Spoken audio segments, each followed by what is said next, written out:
ఆనందంగా ఉన్న అత్తగారు శారద దగ్గరికి పల్లెటూరి కోడలిగా పేరు తెచ్చుకుంటున్న చిన్న కోడలు భావన వచ్చింది. అత్తయ్య, ఏంటి విశేషం? ఈరోజు చాలా సంతోషంగా ఉన్నారు. మామూలు సంతోషం కాదు చిన్న కోళ్ళ, సముద్రం అంత సంతోషం. మన ఇంటికి అమెరికా కోళ్ళ వస్తుంది అని చెప్పగానే భావన కూడా సంతోషపడింది. అమెరికా నుండి అనామిక అక్క వస్తుందంటే నాకు కూడా సంతోషమే కదా అత్తయ్య. కోడలిగా వచ్చిన కొత్తలో చూశాను. దాదాపు 2 ఏళ్లు దాటింది. మళ్ళీ ఈరోజు చూడబోతున్నాను. భావన, అనామికకి ఎట్లాంటి ఇబ్బంది రాకుండా చూసుకోవాలి. అమెరికా కోళ్ళంటే మీకు బంగారు గుడ్లు పెట్టే బాతు లాంటిదని నాకు తెలుసు అత్తయ్య.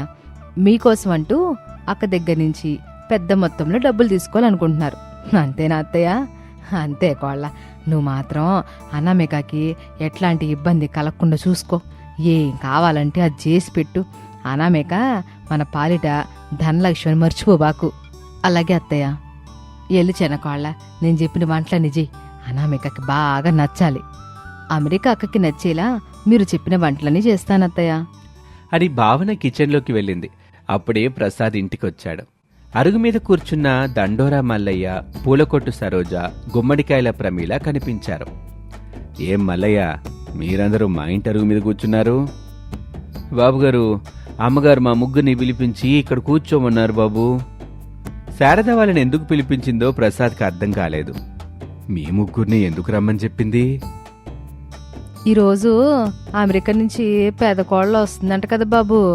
ఆవిడ గారు ఇంటికి రాగానే మల్లయ్య ఏమో డప్పు కొట్టాలంట, నేనేమో పూలు చల్లాలంట, ప్రమీల దిష్టి తీయాలంట. అందుకే మమ్మల్ని అందరినీ పిలిపించి ఇక్కడ కూసోమన్నారు అని చెబుతూ ఉండగా ఇంటి ముందు ఆటో ఆగింది. ఆ సౌండ్ విని బయటకు శారద వచ్చింది. ఆ ముగ్గురు తినటం ఆపేసి ఆశ్చర్యంగా ఆటో వైపు చూస్తూ ఉంటారు. అమెరికా కోడలు అనామిక, రమేష్ ఆటో దిగారు.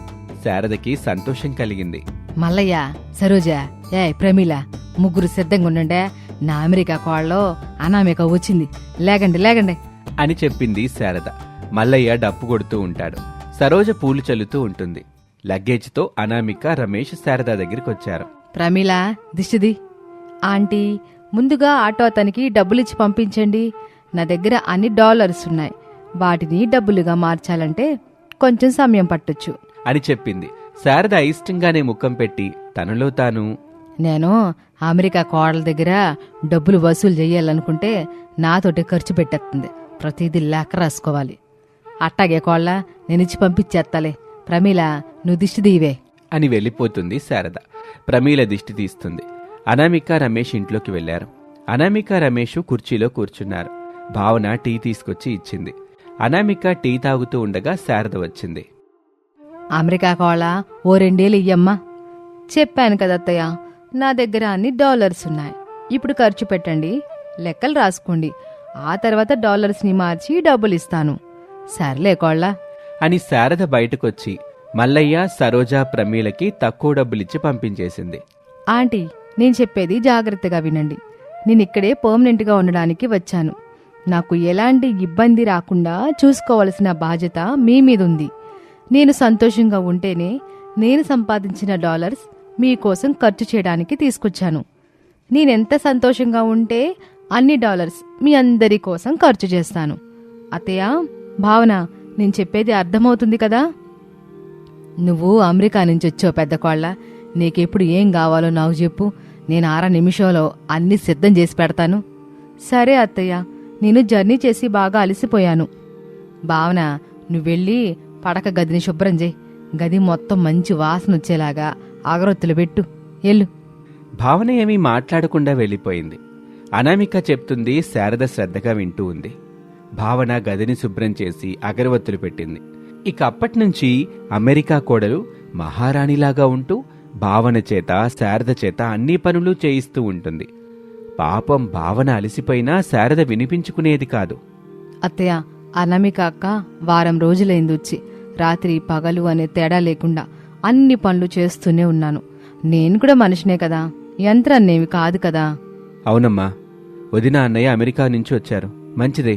కాని ఇక్కడున్న భావన పని మనిషిలాగా మారటం ఏం బాగోలేదమ్మా. ఏంట్రా చిన్నోడా, ఈ తల్లికి ఎదురు మాట్లాడుతున్నావు? మన దగ్గర డబ్బులు లేవు. అదే అమెరికా నుంచి వచ్చిన అనామిక దగ్గర బోలెడు డాలర్స్ ఉన్నాయి. వాటిలో కొన్ని డాలర్స్ మన కోసం ఖర్చు చేస్తే మనం బాగుపడతాం, బాగుంటాం. అయ్యో అత్తయ్య, అసలు అనామిక అక్క దగ్గర డాలర్స్ ఉన్నాయా? వచ్చినప్పటి నుండి మనకొక్కసారైనా చూపించిందా? లేదు. $1 ఉన్నాయని చెప్పడం అంతే. మీరు నమ్ముతున్నారు, నాతో అన్ని పనులు చేయిస్తున్నారు. ఒక్కసారి ఆ డాలర్స్ని చూపించమని అడగండి, అప్పుడు తెలుస్తుంది. అవునమ్మా, భావన చెప్పినట్టు చెయ్యి. నిజంగానే వదిన దగ్గర డాలర్స్ ఉంటే నేను కూడా పనివాళ్ళలాగా అన్ని పనులు చేస్తాను. మన బ్రతుకులు మార్చుకుందాం. సర్లే బాబు, నాకు నా అమెరికా కోడల మీద నమ్మకం ఉందిలే. మీకు నమ్మకం లేదు, నేను మిమ్మల్ని నమ్మిస్తాను, ఆగండి అని చెప్పి శారద వాళ్ళని తీసుకుని అనామిక గది దగ్గరికి వచ్చింది.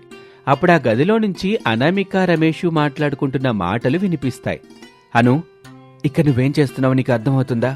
అర్థమవుతుంది రామ్, కానీ ఏం చేయని చెప్పు. మనం అమెరికా నుంచి రాలేదని వాళ్లకు వాళ్ళుగా మనల్ని ఇక్కడికి పంపించారని చెప్తే బాగుంటుందా రామ్? మన దగ్గర డాలర్స్ లేవని తెలిస్తే మనల్ని గౌరవిస్తారా, అభిమానిస్తారా చెప్పండి అని రమేష్ని అడిగింది అనామిక. రమేష్ మౌనంగా ఉన్నాడు. ఆ గది బయట ఉన్న శారద, భావన, వినోద మాటలు విని ఆశ్చర్యంగా ముఖాలు చూసుకున్నారు. లోపల్నుంచి అనామిక, రమేష్ల మాటలు వినబడుతూ ఉంటాయి. శారదకి కోపం వచ్చింది.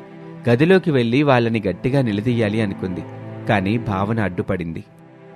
కోపం తెచ్చుకోదత్తయ్య, మనల్ని ఎలా ఆడుకుందో మనం కూడా అలాగే ఆడుకున్నాం. అమెరికా అక్క మనల్ని వదిలిపెట్టి ఎక్కడికి వెళ్తుంది చెప్పండి? ఇక్కడేగా ఉంటుంది, ఉండాలి కూడా. మనం ఆడుకుంటే ఎలా ఉంటుందో కూడా చూపించాలి కదా అత్తయ్య అని భావన చెప్పింది. శారదకి కూడా అది నిజం అనిపించింది. ఇక పల్లెటూరి అత్తాకోడలు కలిసిపోయారు. మరుసటి రోజున, ఆంటీ, ఏంటి, నాకింకా కాఫీ రాలేదు. ఎక్కడి నుంచి కాఫీ కాదు కదా, నేల సొక్క కూడా రాదు అమెరికా కోళ్ళ. అక్క, మీ అమెరికా బతుకు మొత్తం తెలిసిపోయింది, ఇంకెందుకు ఈ బిల్డప్? అనామిక ఏమీ మాట్లాడలేదు. వెళ్ళి ఆ షింకి నిండా గిన్నెలున్నాయి, వాటిని శుభ్రంగా తోము. అలాగే బట్టలు కూడా ఉన్నాయి, వాటిని కూడా వాష్ చేసాయి. అనామిక ఏమీ మాట్లాడకుండా శారదని, భావనని చూసింది. ఎంత చూసినా ఏం లాభం లేదు అమెరికా కోళ్ళ. ఎక్కడి నుంచి భావన చెప్పినట్టు చెయ్యి, లేదంటే అమెరికాకి వెళ్ళిపో. అమెరికా వెళ్ళనని నా దగ్గర డాలర్స్ లేవనే కదా మీరు భావన ఇలా మాట్లాడుతున్నారు? అవునత్తయ్య, నేను అమెరికా ఎప్పటికీ వెళ్ళను, ఇక్కడే ఉంటాను. ఇంటి పనులు చేసుకుంటూ ఉంటాను, మీరు పెట్టిందే తింటూ ఉంటాను, ఎదురు మాట్లాడను, సరేనా? మాటలు మాట్లాడడం తేలిగ్గాదు అమెరికా కోళ్ళ, పనులు చెయ్యి, ఎల్లు. అనామిక కిచెన్లోకి వెళ్ళింది. అతి కష్టం మీద సింక్లోని గిన్నెల్ని వాష్ చేసింది. ఆ తర్వాత బట్టలు వాష్ చేసింది. శారద, భావన పాప్కార్న్ తింటూ టీవీ చూస్తూ ఉంటారు. అనామిక బాధగా ఇంటికి తడిబట్ట పెడుతూ ఉంటుంది. అలా రోజులు గడుస్తూ ఉంటాయి. అమెరికా కోడలు అనామిక కోడి కూతకి నిద్రలేస్తుంది. ఇంటి బయట ముగ్గేస్తుంది. అందరికీ కాఫీలిస్తుంది. 8 కల్లా టిఫిన్స్ చేసి పెడుతుంది. లంచ్లోకి ఎవరికి ఏం కావాలో అడిగి మరీ చేసి పెడుతూ ఉంటుంది. ఓ రోజున అనామిక, మీరు చెప్పినట్టు నేను అబద్ధం చెప్పాను. అత్తయ్య, భావన, వినోద్ ముగ్గురు డాలర్స్ కోసం గౌరవాన్ని నటించారు. ఇప్పుడు నా దగ్గర డాలర్స్ ఉన్నాయని తెలిస్తే అని మాట్లాడుకుంటున్న మాటల్ని శారదా, భావన విన్నారు. ఇద్దరూ తెల్లమొఖాలు చేసుకుని ఒకరినొకరు చూసుకున్నారు. ఇక అప్పట్నుంచి అనామికతో పాటు వాళ్ళు కూడా కలిసి పనిచేయటం మొదలుపెట్టారు. అది చూసి అనామిక నవ్వుకుంటుంది. ఇది వాల్టి కథ, పల్లెటూరి కోడలు వర్సెస్ అమెరికా కోడలు. మీకెలా అనిపించిందో కామెంట్ రూపంలో తెలియచేయండి. అలాగే అమెరికా నుంచొచ్చి ఇండియాకి రాగానే చాలా డాబుగా ఉండే మీ ఫ్రెండ్స్ లేదా చుట్టాల్ని ఎప్పుడైనా ఇలాగే మీరు కూడా అనుకున్నారా? అనుకుంటే కామెంట్ సెక్షన్లో తెలియచేయండి. మరొక ఆసక్తికర కథలో మళ్ళీ కలుద్దాం. నమస్తే.